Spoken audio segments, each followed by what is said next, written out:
Good afternoon, good evening, good morning, wherever you may be in the world, ladies and gentlemen. I am your host, Dr. Dennis Carroll, and this is a special edition of Hunting the Shadows. Welcome aboard tonight. We're going to take another trip on the strange train down into the high land of high strangeness. So I've got my good brother William Nighthawk with me. We're doing part two on Mothman and gargoyles, and we're going to get into some very interesting territory here for you tonight. And I hope you will stay tuned and enjoy, and most of all, learn something tonight from what we're going to be talking about. And definitely, there are some really weird stuff going on in this world, my friends. And my brother, William Nighthawk, knows this very well. He's got it coming home for him, and we're going to be talking about that tonight. Hello there, Serendus and Ida. Hello. We've got some people checking in already. That's good. We kind of sprung this as a surprise on everybody because we wanted to surprise the powers that be, okay? It's best not to let your enemy know what you're doing. And that is a good thing to always remember. Thank you for that 99-cent super sticker there, Ida. Thank you, dear. Appreciate that so very much. And welcome in the house, and I hope we get some more people. We got some more stragglers coming in here. That's good. It's better late than ever, definitely. But we've got some very strange and unusual and very unknown territory that William and I are going to be taking you into tonight. So hang on for a very wild trip. So buckle up, buckle in, and buckle down, okay? And get ready, because the ride is starting right now. Here he is, the man that needs no introduction, but I'll introduce him anyway. Here's my good friend and brother, William Nighthawk. Good evening, sir. How we doing, brother? How we doing? Good to see All right, Ida how's and everything with you, dear? out there. All right, how's everything going up that way? Well, it's been a quiet last 24 hours at least. Good. A lot of strange activity, though, man. I mean, you know, I sent you some information, and you've obviously seen it. So, ever since that last podcast that we did together about the gargoyles and Mothman, things have gotten pretty bizarre.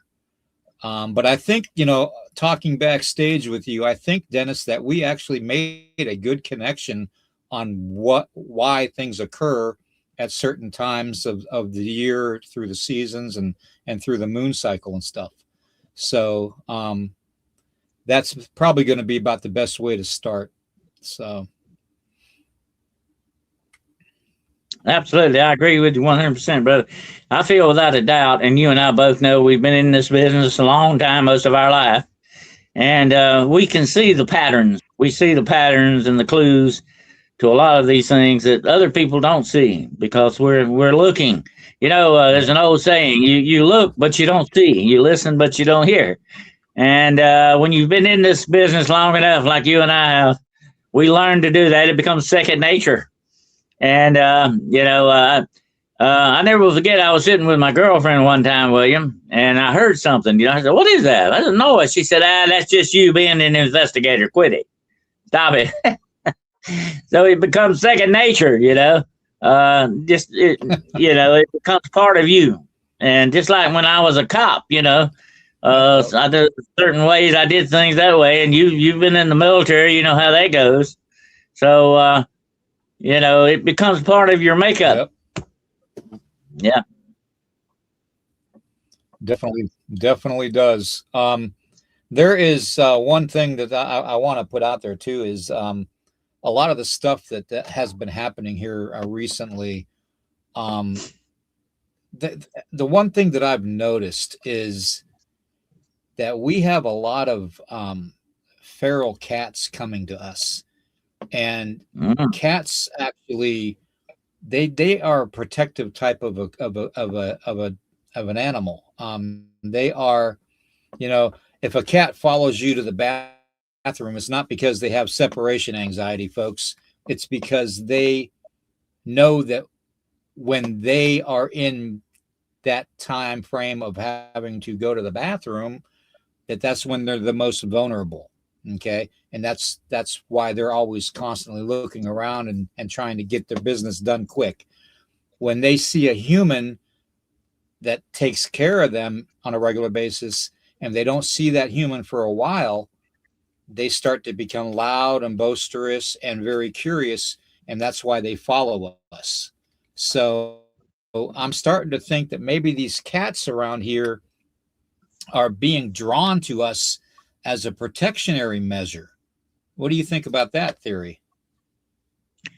Yeah, I believe it because you might remember that very strange incident I told you about. I think we did it on one of your shows one time, but and I was eyewitness to this. That when my grandmother died, it's been many many years ago. I was just a little boy, and back in those days they brought people home, and instead of the funeral home, they brought you home, and they had her home. And that night, I told you about that was the weirdest thing, William. I have never seen anything like it in my life. It was really creepy. Every cat in that neighborhood, there must have been 100 or more, was outside that house trying to get into that house. And my dad would go out and run them off. And before he could get back in the house, they were right back again. They're very spiritual animals, without a doubt. Right. Exactly. I mean, the Egyptians used to be entombed with them. So, I mean, they were considered protectors for the Egyptian back in the day. So, but it just seems odd to me how more and more are turning up, and it's almost like they know something's up. I don't know how to describe it. It's like they know something's up. Well, let me say you this. Here's the weird thing. Okay, they're doing the same thing at my house. I got right now. There's about 6 or 7 cats out there on my porch. I don't know where they come from, but they're out there, and it's weird, weird and freaky. It happens. Yep. Yep. Exactly. Yeah. I see Lori's in the chat now. Good to see you, Lori, in the chat. Saw you on the podcast the other day from the LBL. Hope she has her flamethrower with her, and it's good to see her. There's a lot of weirdness going on all around the United States and Canada and even Mexico for that matter. So is it because I always get asked the question, is it because the veil is thin? I don't think there is a veil anymore. I really don't. I think it's been completely shredded, and that's why these entities are coming through. So I think, times being what they are, and we are entering the last days, definitely without a doubt. That's part of the thing. Yeah. And the other part of the equation is science, doing that shadow science we've talked about before, doing that weird stuff they do with CERN and all this stuff. You got a lot of factors in this, definitely. And somehow, sooner or later, somebody's going to hit the right button or the wrong button, whichever way you want to look at it. And the things are going to get even weirder. But this has already been predicted. It's already, if you read the book of Revelation, you'll know what William and I are talking about. Yeah. It's already been predicted. The beasts are going to turn on people. Animals are going to turn on people. Nature's going to turn on us. Nothing is going to be right from here on out. So we might as well get used to that fact right there, Yeah, and the perfect example of nature turning on us is the fact of all these powerful storms that they've been having, and all the flooding and the wildfires and all that. I mean, it's all if you correlate it with the book of Revelations, it states that we're not going to be taken out by flood again. It's going to be fire. So I mean, everything seems to correlate to a lot of what the biblical predictions are and prophecies are. The Hopi and and the Zuni and the Dene, the Navajo people, have the Kachina prophecies. The blue Kachina and the red Kachina prophecies. Coming through the red star. So it's amazing how it all correlates together. I think that if we look at it as a whole, around the whole entire world, these prophecies actually do intertwine with each other with the Bible. They really do. The descriptions of them and what's, about the prophecies really does correlate to biblical prophecy. Oh yeah, yeah, absolutely.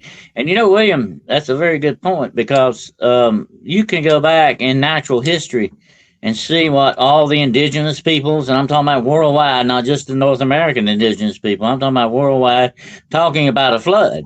Okay, we know that without a doubt they recorded that, they knew it, they put it in their stories and everything. They talked about it. We have evidence of that, geographical evidence all over the world of this. We know this happened, and yet it doesn't surprise me that all these indigenous peoples also know about, the last days coming on this world. They know about it. They knew this was knowledge, had to be given to them by God. You know what I'm saying? God gives us knowledge too. I know that we talk about the book of Enoch and the fallen angels and how they gave us the bad kind of knowledge, to wage war and do bad things and all that, and black magic and all that other stuff. But the good guys have given us good knowledge too. God wants us to have good knowledge and use it wisely, to counterbalance what the bad guys are doing, Yeah. But that does not surprise me that these people know about these prophecies, Yeah. Absolutely. I'd be surprised if they didn't know. That's Kim. Kim has a very good. Kim has a very good point there in the chat. By the way, I think that's very possible about the underworld coming upwards to the surface because of overactive volcanic systems. I saw something earlier today that the magna, the lava system under the big lava system and super volcano near, it's like an hour or so from LA, is starting to increase to the surface. So, I mean, it very well could be all coordinated together. These things, when these events happen, the powers that be that control the darkness, that are working with the darkness in this world, are trying to manipulate our opinion and our thought process on how to perceive things happening. They want to put a Band-Aid on it and tell you it's something else. It's like NASA when they send a rocket up, into space, look at the rocket. Don't look over here at what we're doing over here, but watch the pretty rocket go up in the sky. It's a distractionary event. They've done it our whole lives, and it's nothing new. It's been done ever since the First World War. They've been missing how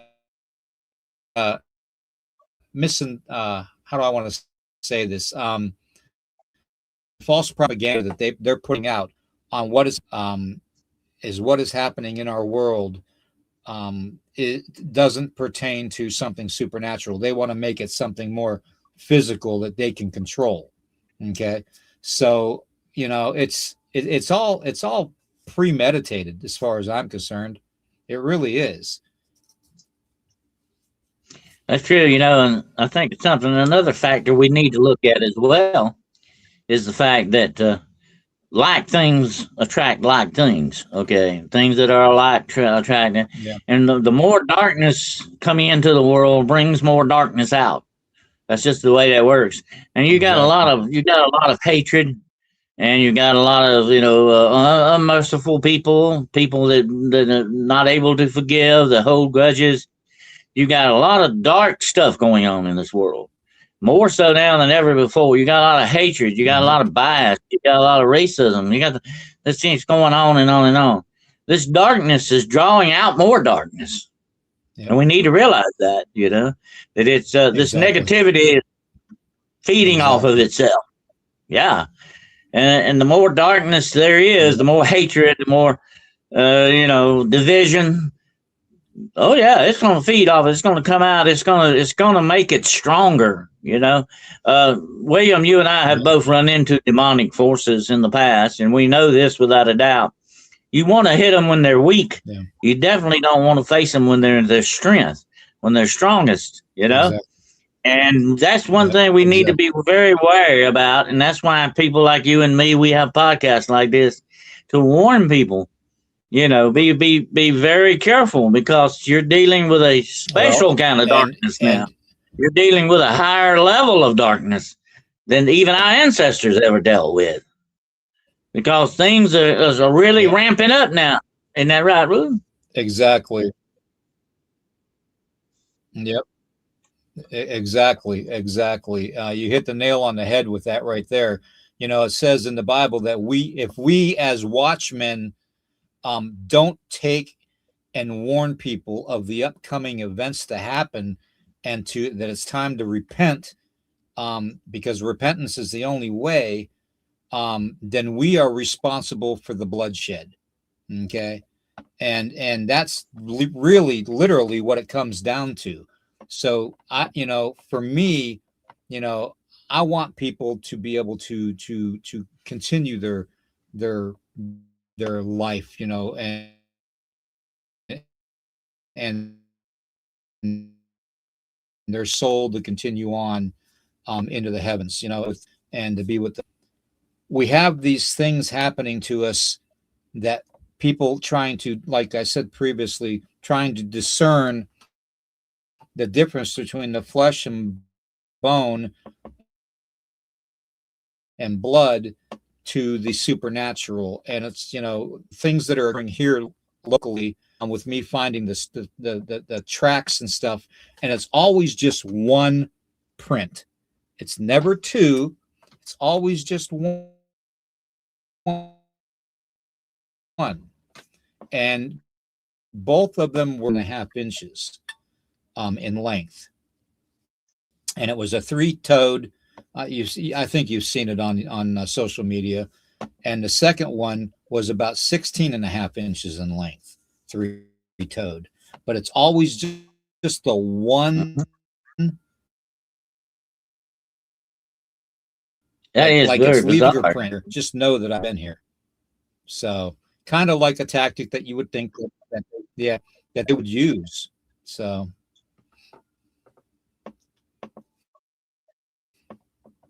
I made the remark that's kind of very much like a bird of prey uh, footprint looking thing. And it would make sense something like gargoyles and mothmen would have feet like birds because they need to perch on things. Or grab things or however. They would definitely be equipped with talons, you know, to do what they want to do. And that would, I'm gonna tell everybody out there right now, and I'm not trying to scare anybody. Okay, William and I don't deal with fear. well, Okay, yeah, that's and the weapon the darkness uses. But we do want to warn you that you no, may encounter these versions, just like this is happening in his house. It's happened in my house. Eventually, sooner or later, you're going to run into something like this. Don't let it spook you. Don't let it scare you. Do what you need to yeah, do. Be firm in faith. And as William says, you know what? The number one thing for a real true monster hunter to have is a pure heart. Okay, if you got a pure heart, you're under the blood. You got nothing to worry about. Okay, so don't let fear be a factor in that for you. Okay, there's a difference between fear. William knows this. Difference between exactly, fear and caution. Caution is a different thing. Caution is being smart. Fear is being dumb. You don't want to be dumb with fear. Okay, fear is used by the enemy against you as a weapon. So you want to be smart. You want to use, and if you get scared, use it to motivate you in the right way. Okay, but don't let them exactly, scare you. Don't let them exactly. get it over you. But they're looking to make a victim out of you. That's what they basically are. Yeah, You know. yeah. I think I like Jose's. Good to see Auntie Aaron in the chat, and Joanne and everybody. But I like Jose's comment about, might the three-toed thing be more of a winged humanoid? Well, that's kind of what we have basically, been talking about, because when you're dealing with a winged humanoid figure, you're dealing with either a Mothman, gargoyle. I mean, these are all humanoid described, 2 legs, 2 arms, wings. You're dealing with what do they call that? Bat squatch. You're dealing with even we even discussed on my podcast last weekend about the possibilities of it being something ancient like a pterodactyl or a snallygaster. I mean, we tried to eliminate the physical, because I eliminated all the actual predatory birds around the area. This area just are not big enough to make those prints. Okay. So whether it's a bald eagle, whether it's a hawk, whether it's a turkey vulture, a crane, an owl, a great horned owl, they're just not big enough to make those prints. Unless, of course, it were to be something had to like be something of at least La Lechuza. When you're talking something along, yeah, exactly, yeah. That's the owl witch, La Lechuza. It still looks kind of like one. It's very much like a flying skinwalker, Yep. Basically. That's what you're talking about here. When it comes to La Lechuza, the owl witch. Also, supposedly, and this is a very strange connection, William, although Lechuza is a southwestern type thing, and most in the southwestern, the Four Corners, where our good friend J.C. Johnson used to be. You will find something very similar to that, to something that is seen in England, in Britain, the Owl Man, around that church over there that's been seen there. And also, there's a connection with Lilith. Lilith, who was supposed to be the first wife of Adam, is called a screech owl. Okay, she can supposedly take the form of an owl or something very much like a witch owl. That's an interesting connection there. You got all these 3 different places coordinating a little bit in this outlook on that. So that tells you that there are absolutely, and I'll say this, folks, and I think William backed me up on it. There are demons and there are demons, and some of them have wings and fly. Okay, that's just the way that goes. Yeah, it's definitely not a Bigfoot. I've dealt with Bigfoot my entire life since my first sighting at around the age of 9 or 10. So it's like, it's definitely not a Bigfoot. What we're dealing with is something supernatural in its makeup. And it's something that, and when I say supernatural, I'm talking also something that can go interdimensional. Okay. Something that we as indigenous people back in the old days would only be able to describe as supernatural because we had no other term for it. We didn't know about other dimensions. We just called it the spirit world. Okay. So of course it would make sense, but it's definitely not a Bigfoot. That I can guarantee. And we have had sightings and interaction with Bigfoot around here. So just not even a couple miles away from me. So it's like, it's got to be somewhere along the lines of maybe a Mothman or even a gargoyle. And as I correlate the actual evidence that I find, you also have to understand on the property here, we not only have power lines, okay, where one of the older footprints, the biggest footprint was found underneath the power lines, but we also have 100 feet from that first footprint that was found, a stream, a running stream. Okay. Have you and a railroad bridge. Have you? So we have all 3 things. Have you ever heard the theory? And some people put forth that these things are feeding on power lines.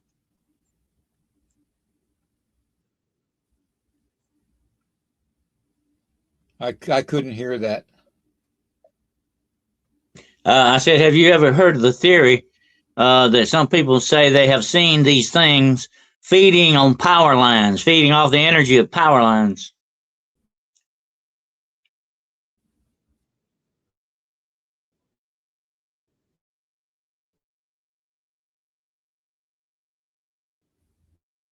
I think we got you froze up there, William.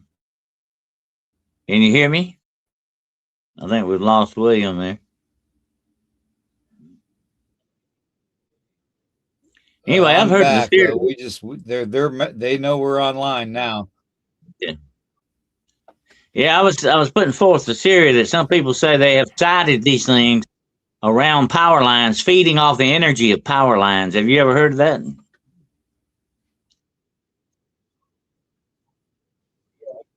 Yes, yes, exactly. I have heard of that. So Mm-hmm. that's why I was thinking more on the lines of a Mothman. But at the same time, how do we know that maybe gargoyles don't obtain some power from electrical, charges and stuff like that to get some strength, or Well, or you have do the know that ability to bridge, to the bridge move that in he our was world? sighted on, William, has a power line that ran across that bridge, the Silver Bridge. You know. Mm-hmm. Yeah. So I'm just I don't know. And then you take the audio recording that I found that anybody that's following me on Facebook, I've already posted it. Um, it it, it just it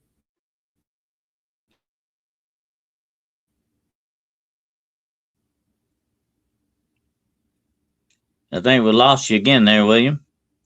Thank you there, Kim, for that $20 sticker. Thank you, dear. Thank you very much. God bless you. That I appreciate that. Thank you.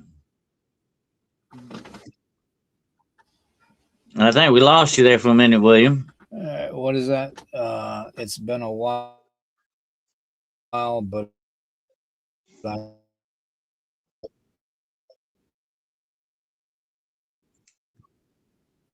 yeah, you did. It messing. We thing.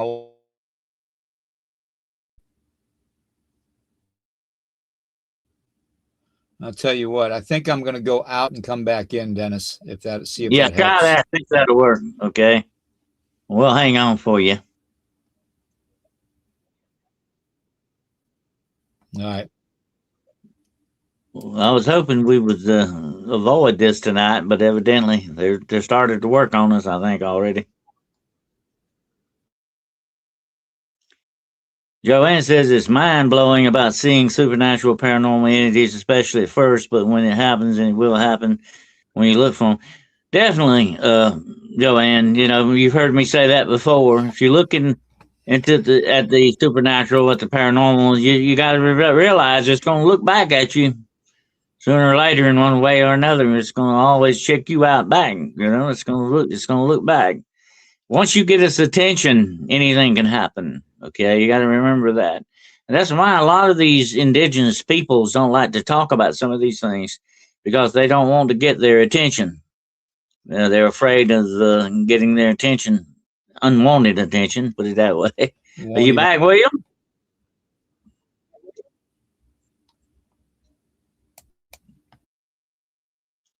You back with us?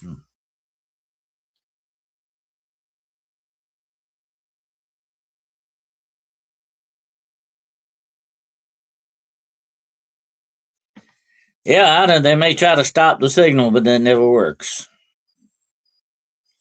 But they keep trying, nevertheless.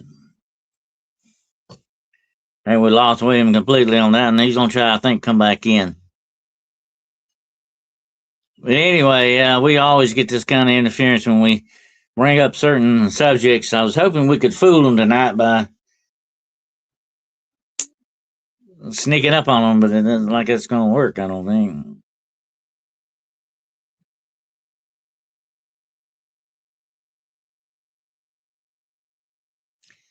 Yeah, the veil is getting thinner. Definitely, it's as William said, it's just about not there anymore. Really, it has become so thin. And I put you back on the stage, sir. There you go. Welcome back.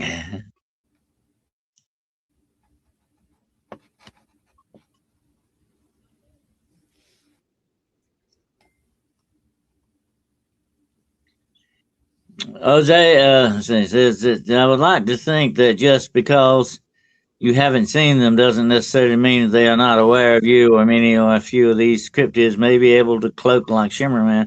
Yo, they can definitely turn invisible when they want to, without a doubt, because that's part of the repertoire. If you can shapeshift, you can definitely blink in and out, as we call it. Isn't that right, William?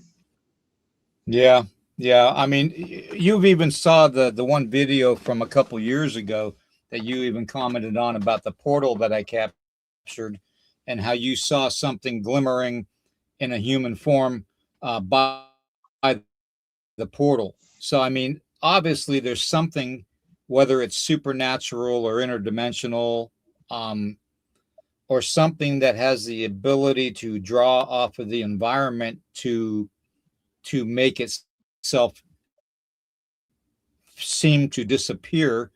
We hear reports all the time dealing with UFO activity and stuff like that too. And who's to say that it's not all just related somehow together with the way the physical environment energies are put off? Because even indigenous medicine people, like have done that for thousands of years, drawing energy from the environment. So it's possible. Anything is possible. So Definitely things of elemental type spiritual things are after energy. Yeah. They want to, they're drawing that. They use earth, wind, fire, whatever. That's why they're elemental. Okay. And they definitely are looking for energy, and just like these energy vampires we talk about, that people encounter. They're drawing energy off of your very life essence, your very life source. We call them soul suckers. Yep. And if they, stay on And, you long enough, they will suck your soul out. I mean, that'll be the end of you. You will die. They will kill you. That's the way they operate. And so these things they're always looking for energy. And William, I've talked about that many times before. I put fresh pack of batteries in and walk in a place and boom, they just drain out completely.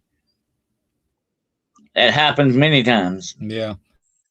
Well, the thing of it too is, when we deal with these type of super encounters and stuff and activity, we have to realize that certain periods of the cycle and even the seasonal cycle has to do a lot with the supernatural acting up. And I think that that's what we're dealing with. We need to pinpoint certain times of whether it's the year or the lunar cycle and figure out, does it coordinate with ley lines? Does it coordinate with certain? I think it does without a doubt, because a lot of ancient history, a lot of folklore says this is a very interesting statement, and I've run across it many times. And it says the queen of the night, the queen of darkness, is the moon. And I think the old people, the old folks, they knew about this moon connection thing. Okay. And being in law enforcement, former law enforcement myself, I can tell you without a doubt, on nights of the full moon and certain new moons, things get crazy for a reason. Yeah. Yeah. Definitely. But to be able to go and talk about the Mothman, we have to understand something too, though. So many people want to make the Mothman a cryptid creature, a flesh and blood creature, and it is not that at all. Mothman, in my opinion, and from my research that I've done and talking with other researchers like David Spinks and yourself and several others, you know,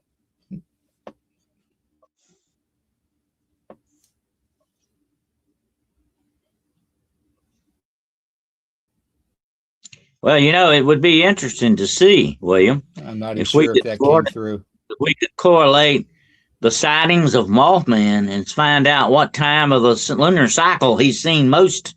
Then you would kind of get an idea of when he is more prevalent. During what lunar cycles.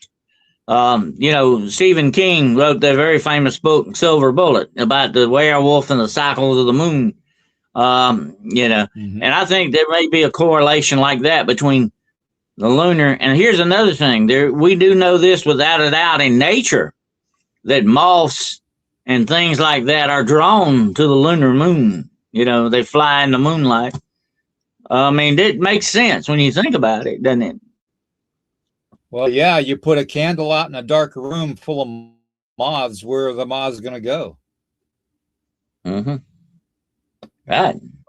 They're going to be drawn to the flame. Absolutely. So it would make sense that the moon, especially a full bright moon, would draw the Mothman out.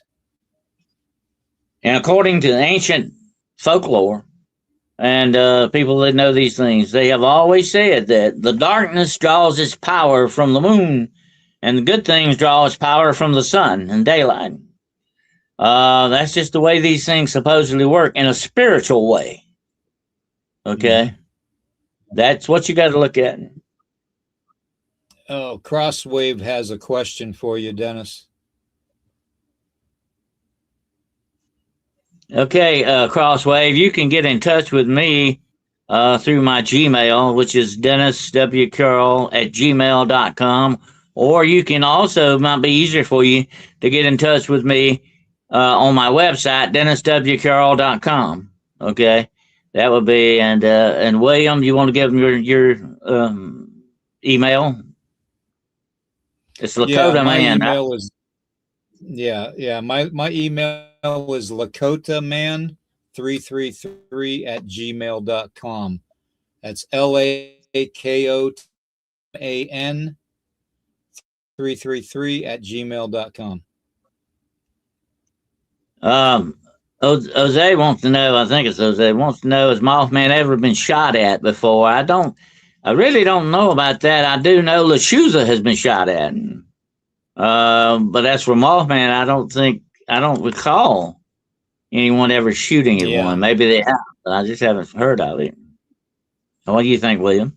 Well, Mothman, there might have been an incident during the TNT area of Point Pleasant during the war effort, making the ammunitions for the war. I believe there was an incident where a military officer did try to shoot the Mothman, but I'm not too sure on that, if that's legitimate or not. I heard hearsay about that back during the World War II, but because it's been cited for a long time, even before Point Pleasant.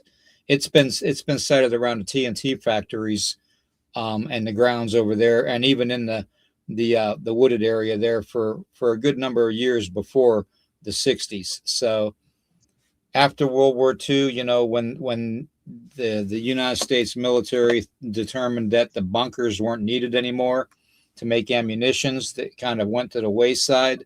Mothman became a little bit more active. So honestly, I'm not too sure if he's ever been shot at, but the rumor is that something did happen to where, a U.S. military personnel back in the day before the 60s actually did take a pot shot at him. So I don't know, though. It could be hearsay. I've been to the TNT area. It is a freaky looking place, and there are igloos where they store the gunpowder and stuff in it. You can still smell the powder. As a matter of fact, I have a souvenir from there. I have one of the lids that came off the powder kegs that was stored in there. But anyway, that whole area is creepy looking. I mean, look, it's got a swamp around it, and it's a wildlife area. So it's way out in the middle of the sticks. It's not around a neighborhood or or anything like that. It's way out in the sticks. And it's got one of the creepiest looking swamps I've ever been in. It looks like something out of the creature from the Black Lagoon or something. Yeah. It's wild looking. And so I could see that would be a perfect breeding ground for something like a government experiment, or who knows, God only knows what else could have been going on out that way.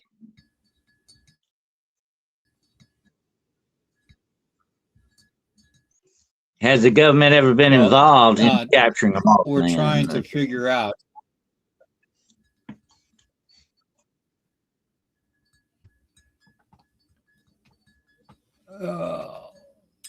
I have never heard of. I've heard attempts being made. But like there is a similar or something super. There is a similar cryptid. Anytime William, you deal with something supernatural, you're gonna be. It's like putting.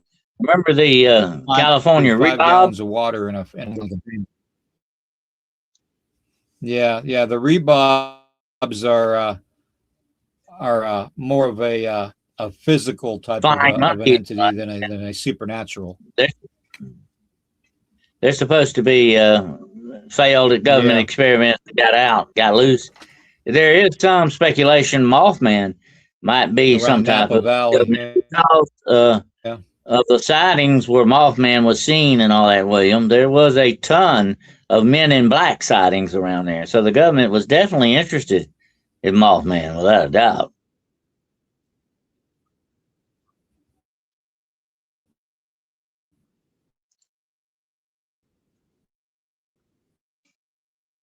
Yeah, definitely.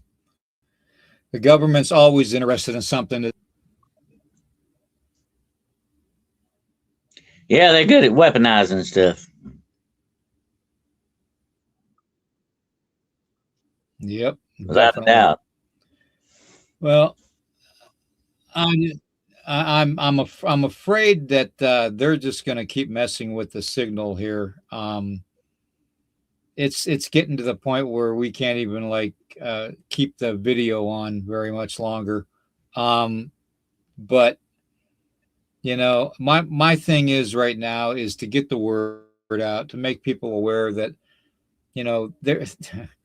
there are things that people are going to be seeing and experiencing that are supernatural, that'll portray themselves as being flesh and blood, when in actuality they're not.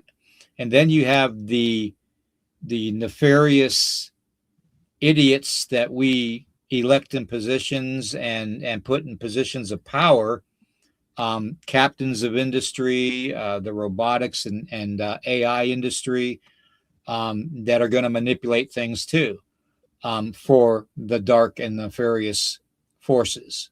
Okay, so we have to get the word out that when you see something or you experience something, the first thing you need to do, stand strong in your faith and show no fear. Okay, and determine if you're dealing with something flesh and blood or supernatural, because that's the only two. Okay, and there's enough out there that's flesh and blood that's dangerous on a regular basis, and now you put all the supernatural activity. I agree with you 100% on that. But top of it, Dennis, and people are going to be. Jose, if you says he's got some artwork available on ArtStation, Deviant Art, and Cosmo Funnel. Yeah, why don't you send us a link to that, Jose, and I will post your link up for you. We always support the arts, especially when it comes to cryptid art. But yeah, I'll tell you something, William, that a lot of people, need to consider. What the Bible said about the end of time, the end of days, that there are going to be sights and wonders in the heavens and the earth. we're going to see things never seen before, my friends. That's part of the territory, what we're entering now. We're entering an age of darkness right now. One day the dawn's coming, okay, and it's going to be a wonderful dawn. But right now we're entering the darkness, and things are going to get pretty dark for the dawn, okay. And we need to understand that.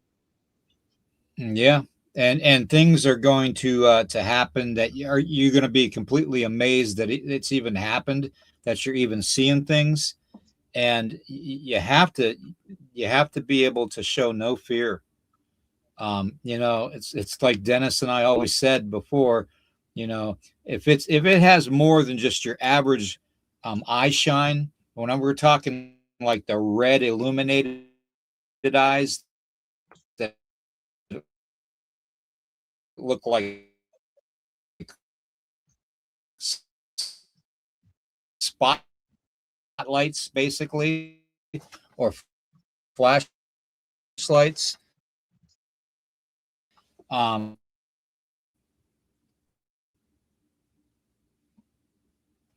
they're going to keep messing with us, Dennis. Yes, you can do that, Jose. Yeah, that'd be fine. Put it in the chat and everybody can see it. That would help. That would help a lot. Thank you. Yeah, but I will definitely check it out too when I get a chance. When I go there. I mess around on DVR a little bit. Yeah. But yeah, it's so true, William. You're very right about that. Things are going to happen that we've never seen before, and we need to get ready for that. Okay, we need to get ready, not just physically. And William and I have talked about this in the past many times. We talk about the things you need to learn to survive, and the things you need to do, and to have the water that you need to drink, and food that you need to survive on, and to be ready for what's coming down the line. That's the physical part of this. But you got to be ready spiritually for what's coming too, because this is not just a physical darkness that's coming; it's a spiritual darkness. Isn't that right, William?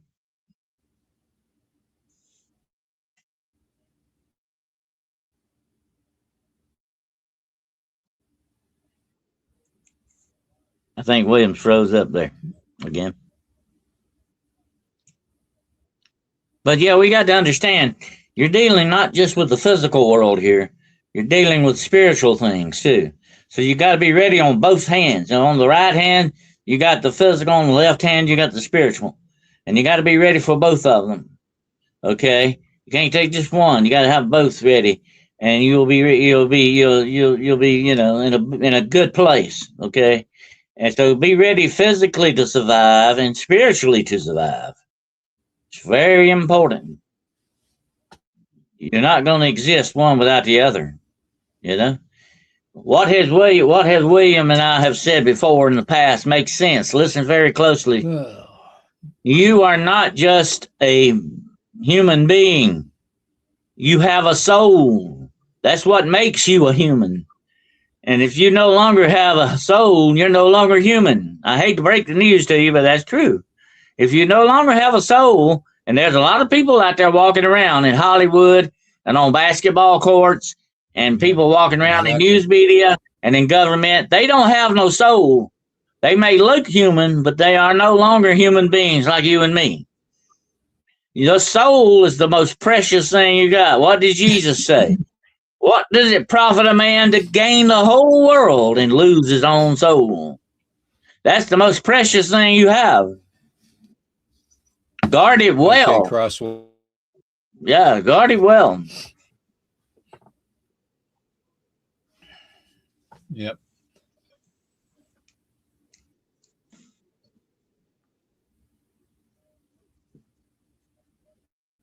Hello, Carl. Good to have you here. But yeah, don't neglect the spiritual things, and that includes the whole world around you. You can't neglect that. They are messing with the signal big time, Dennis.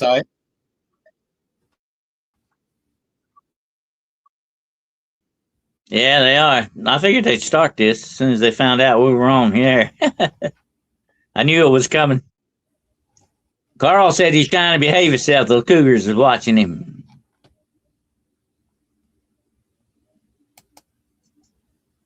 I had a lot of problems over the years with two-legged female cougars, but that's another story altogether.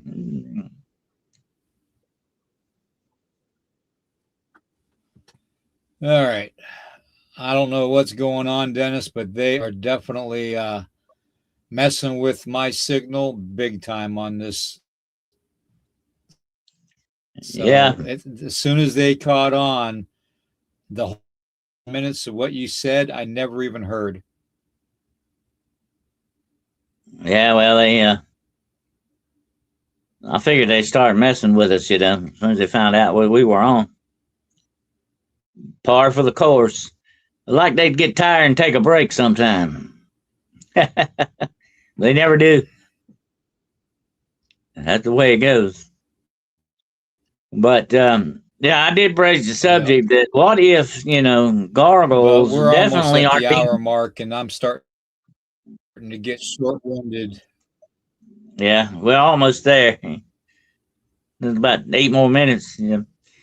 But I did say something I think I was going to throw out for you, for everybody listening, to see what you think about this. Gargoyles are demons. What if they masquerade as statues all day long until it gets dark and then they start moving around? That would make sense, right? That would be smart, right? That sounds like something a demon would do. It wouldn't surprise me any, but I have actually heard people have actually told me I went by a certain cathedral and the gargoyles were not on it that night. Definitely. I'm gonna show you some pictures here on my cell phone, Dennis, just so everybody knows. The red dots, Okay. This is the second footprint, okay? And I'm not sure if you'll be able to see it, but that's the second footprint. Those red dots are indicating the tips of the toes and the heel of the foot, okay, in correlation to the. That's big, man.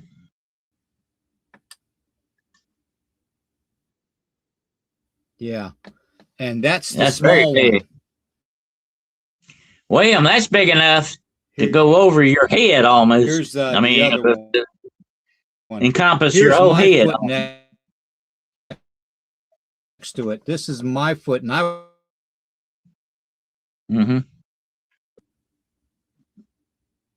I wear a size 13, and that's my foot next to it.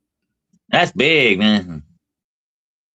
That's scary to think about that, because like I said, that could grab you and not turn loose if it wanted to. That was just the other. Here, I'll show. I'm going to show you a picture of the original footprint that I found. Let me dig it out here. I know it's here. Well, let me ask you a quick question, right quick. Give me 1 second. These prints. Yeah, go ahead. Were they actually in your yard, or were they in the woods next to your house?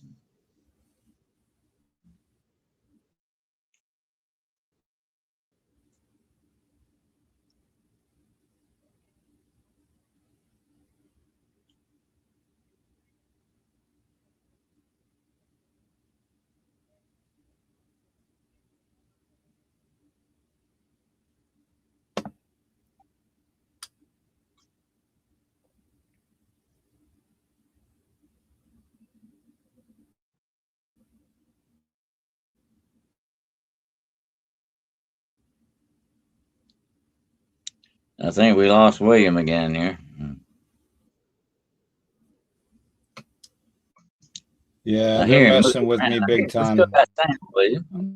I'm still trying to find that picture. Okay.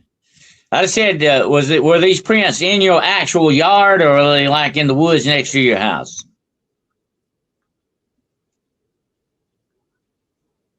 No, they were with that second print that I showed you where I had my foot next to it, and the Sharpie, that was within about 25 feet to 30 feet. Well, they're getting close to your house, you know.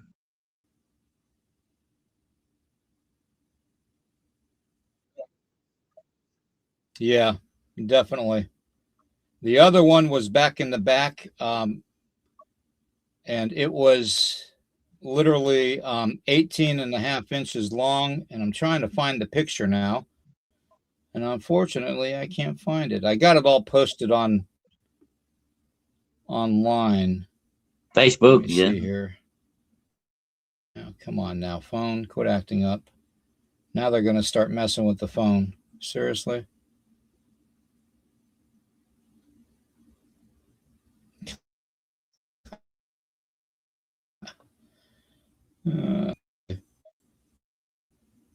They really don't.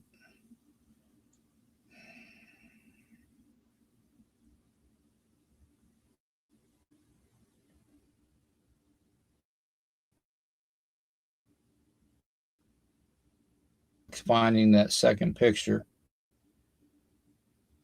But from those other pictures, you get the idea of the overwhelming size of what we're dealing with.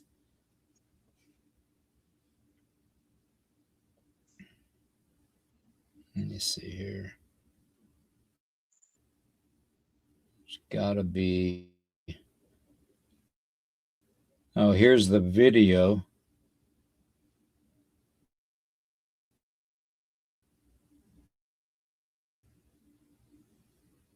Let me.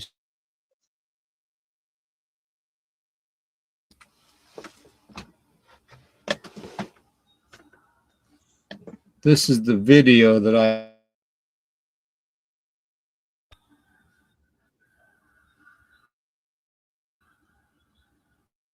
A little bit closer.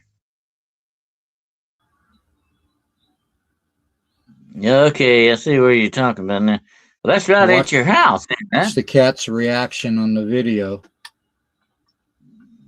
and how the wind. Mm-hmm.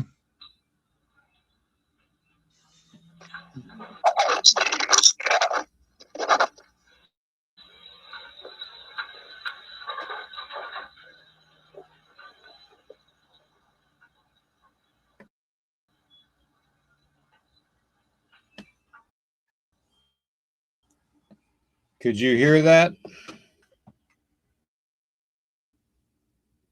Yeah, I heard that.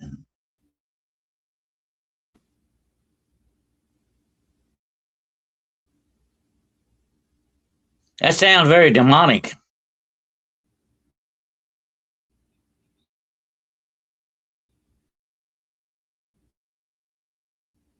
Did you hear that, Dennis? That. Yeah, I heard it.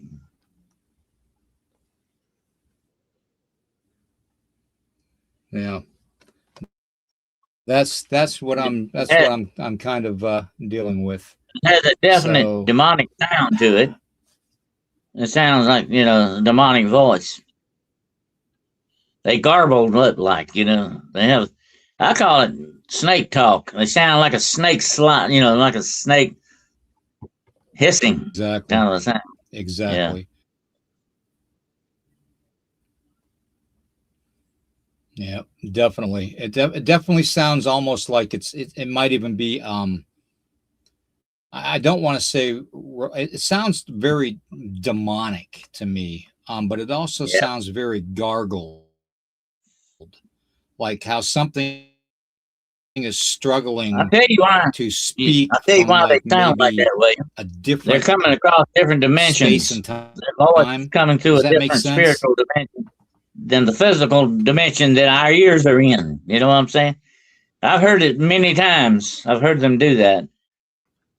And you know something else, and I was going to mention that to the guy I was talking to today. I think you'll agree with what I'm about to say. They can also screw up not only your sound system, but they can screw up the camera you're trying to take a picture of them with. They mess with your equipment. You know that without a doubt. Just like they're messing with our podcast here tonight. Yep. They do it. They know how to do it. Yep. I've actually Exactly. been on the phone talking to people. On that note, I've actually been on the phone talking to people, and demons would come on the phone and say stuff to me. I've had that happen several times.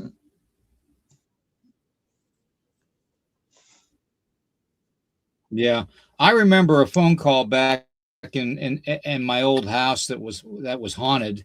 I wasn't a child. I was a young adult, and I was visiting my parents. And I remember being on the phone talking to a buddy of mine, and this demonic sounding voice came over the phone line in my parents' old house. So yeah, I mean, it wasn't the first time I've heard that kind of a tone in a voice. So it still shakes you though. Oh yeah, it's very inhuman. It does very different things than what you've listened to. Somebody asked me this the other day, William. I was going to tell you about it. Somebody asked me the other day, says, "Why? When I try to take a picture of something, supernatural, why is my picture always messed up?" I said, "Because they don't want you to take a picture. That's why."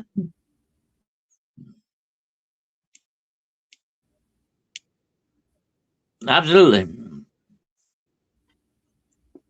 They can prevent you from taking a good picture or recording sound. They can prevent you from doing that. And I've seen them do it many times. So don't be surprised.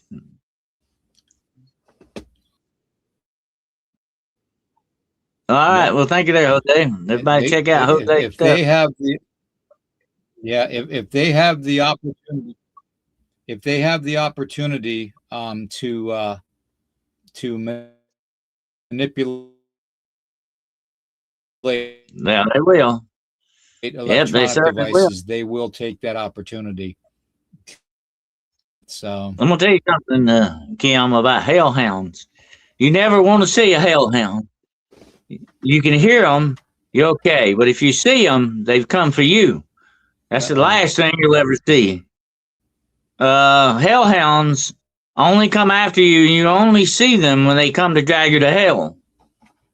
Well, I'm gonna have to go, Dennis. This is getting to be a Okay, brother. Really big time right now. Well, I appreciate you coming on here with me tonight. We'll try it again in the future. We'll slip up on them again one day and see how we can come out with that. Okay.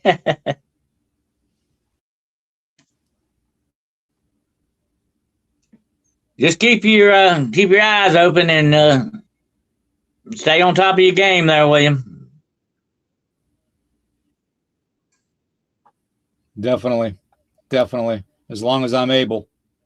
All right, brother. I see everybody later. Thank you guys for being in the chat. I saw everybody. I just couldn't get in the comments because of them messing with it. So, question everything, guys, and stand strong in faith and don't show no fear. All right, brothers. Hang in there. We'll talk to you later. Stay in touch.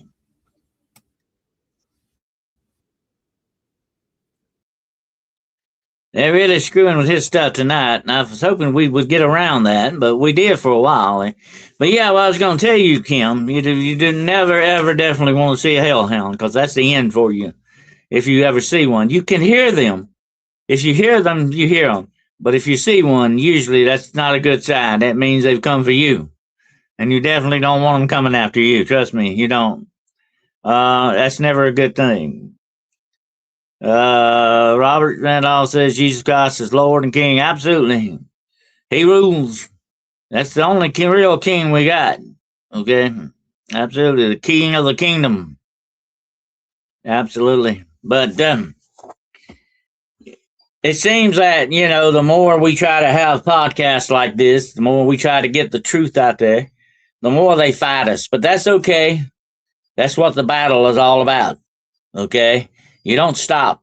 You got to keep fighting. And that's what we're going to do until the last breath leaves our body. We're not going to let them stop the signal. Nope. They're not going to stop the signal. They may can interfere with it, but they're not going to stop it. We're not going to let them win. But I appreciate you all being here tonight. I know this has been sort of a surprise, and I had to put it that way to try to beat the powers that be.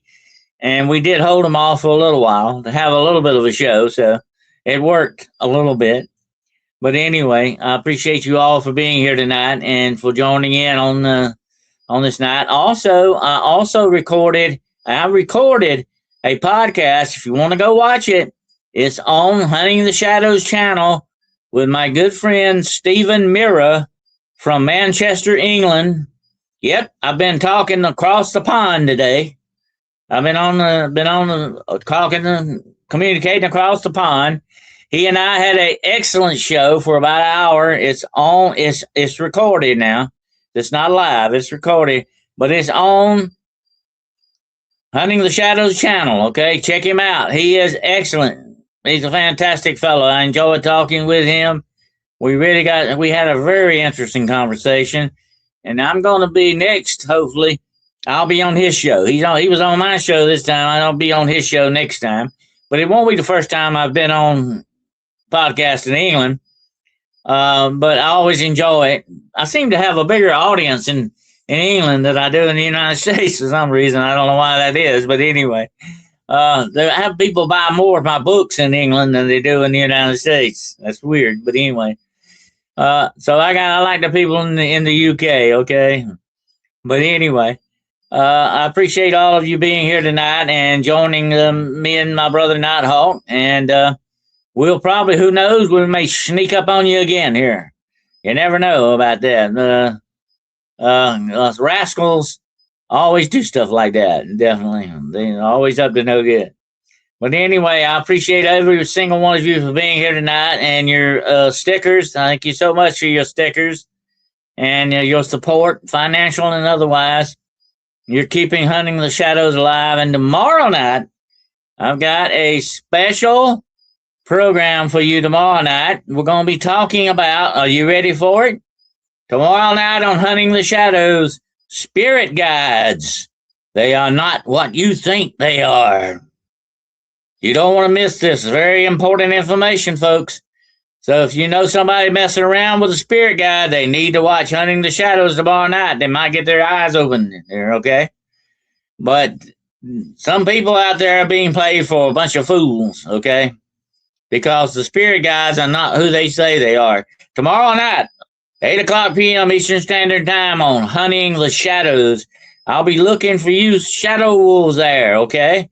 And until then, we are shadow wolves. That makes us special. We hunt the shadows and we own the night. Don't ever forget that, okay?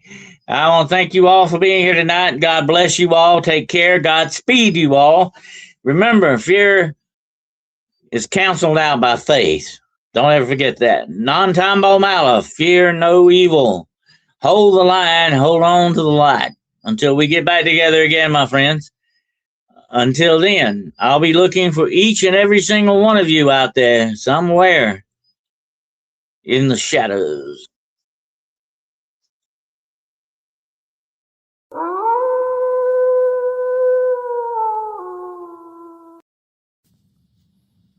I stand amid the roar of a surf-tormented shore, and I hold within my hand grains of the golden sand. How few, yet how they creep through my fingers to the deep. While I weep, oh God, can I not grasp them with a tighter clasp? Oh God, can I not save one from the pitiless wave? Is all that we see or sing but a dream within a dream? You can support Hunting the Shadows at our Patreon, patreon.com, Hunting the Shadows Podcast. Also, our memberships are open on the Hunting the Shadows YouTube podcast channel. Please also support our Facebook groups, the American Institute for Paranormal Research, Southeastern Cryptid Investigations, Legend Trackers Society, Highway to High Strangeness, Monstrum Venators RS, Agency of the Arcane, and Hunting the Shadows Agency. You can contact Dennis Carroll at DennisWCarroll.com.